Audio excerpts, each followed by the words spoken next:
औज़ुबिल्लाहि मिनश्शैतानिर्रजीम बिस्मिल्लाहिर्रहमानिर्रहीम। अस्सलामु अलैकुम। आप देख रहे हैं फोक शो और मैं हूं रिजवान बासित। मेरे चैनल की टैग लाइन है hashtag to promote minus volume.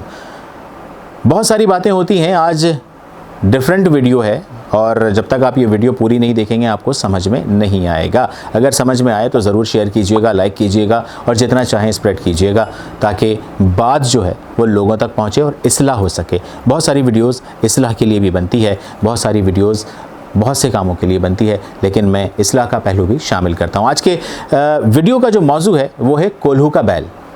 कोल्हू के बैल के हवाले से मैं आपको बताऊं कि आपने कभी देखा होगा या सुना होगा कि एक बैल होता है जिसे कोल्हू का बैल कहते हैं, वही जो घंटों गोल मदार में घूमता रहता है। क्या आप जानते हैं कि वो पूरा पूरा दिन एक मदार में कैसे घूमता रहता है? क्योंकि उसका मालिक उसकी आंखों पर एक पट्टी बांध देता है। बैल अपनी दानिश में कई मील का सफ़र तय करके आता है और जब पट्टी खुलती है तो अपने आप को वहीं पाता है जहाँ से वो चला था। गोया मीलों चलने का जो ये सफ़र है, मीलों मील चलने का जो सफ़र है, उसके बावजूद भी वो कहीं पहुँच नहीं पाता और उसका ये सफ़र बेकार हो जाता है। लेकिन दूसरी जानिब उसका ये सफ़र टनों तिलों से तेल निकलने का सबब बनता है। कोल्हू के बैल का ये सफ़र बल्कि अंधाधुंध सफ़र उसे तो किसी मंजिल पर नहीं पहुंचाता, लेकिन उसके मालिक को उस सफ़र का हासिल तेल की सूरत में मिल ही जाता है। बिल्कुल इसी तरह आप देखें कि दुनिया में बेशुमार लोग उस कोल्हू के बैल की तरह अपनी ज़िंदगी गुजार देते हैं। उनकी अपनी ज़िंदगी में किसी मंजिल का कोई तयन नहीं होता, लेकिन वो भाग दौड़ बहुत करते हैं और मसरूफ़ बहुत होते होंगे, लेकिन उस सारी मसरूफियत और भाग दौड़ का हासिल कुछ नहीं होता। वो जहाँ से चले होते हैं वहीं अपने आप को खड़ा पाते हैं। उनकी ज़िंदगी जैसे जमूद का शिकार हो जाती है और उनके लिए एक ही नतीजा होता है, हैरानी और पछतावा। एक तवील सफ़र के बावजूद जहाँ से चले थे वहीं खड़े रह जाने की हैरानी और रायगानी सफ़र का पछतावा। ऐसी ज़िंदगी कभी एक प्रकार की तरह मालूम होती है जो हमेशा किसी दूसरे के हाथ में होती है और एक ही नुक्ते पर सफ़र करती है, लेकिन लोग उसके इस रायगा सफ़र से अपने दायरों की तकमील कर लेते हैं।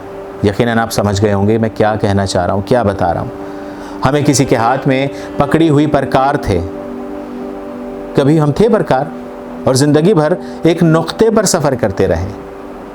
कोल्हू के बैल की तरह जब कभी हमारी आंखों से पट्टी खुलती है तो पता चलता है कि हमारा सारा सफ़र एक सराब नामी मंजिल के हुसूल के लिए था जिसकी कोई हकीकत नहीं होती। मैंने बहते हुए दरिया में कदम रखा था और भड़कते हुए सहरा में उतर आया हूँ। कोल्हू के बैल का ये सफ़र सदियों जारी है। लोग भी शाहराए ज़िंदगी में सदियों से सफ़र कर रहे हैं, लेकिन एक बाशऊर और एक बेशऊर मुसाफिर के सफ़र में फ़र्क होता है। बेशऊर मुसाफिर अपने रास्ते से भटका हुआ होता है, बज़ाहिर बहुत चल रहा होता है, लेकिन उसे अपनी मंजिल का पता मालूम हरगिज़ नहीं होता। उसके मुकाबले में एक बाशऊर मुसाफिर अपनी मंजिल का तयन खुद करता है। वो बखूबी जानता है कि उसको वहाँ पहुँचने के लिए क्या करना होगा, क्या करना चाहिए। शऊर का यही फ़र्क आपकी कामयाबी या नाकामी में बुनियादी फ़र्क पैदा करता है। अगर आप कोल्हू के बैल की तरह ज़िंदगी नहीं गुजारना चाहते तो आपको शऊरी तौर पर अपने मंजिलों का तयन करना बहुत ज़रूरी है, वरना ज़िंदगी तो गुजर जाएगी। क्योंकि घड़ी तो सुई के बल्कि घड़ी की सुई जो है वो किसी का इंतज़ार करती है भला।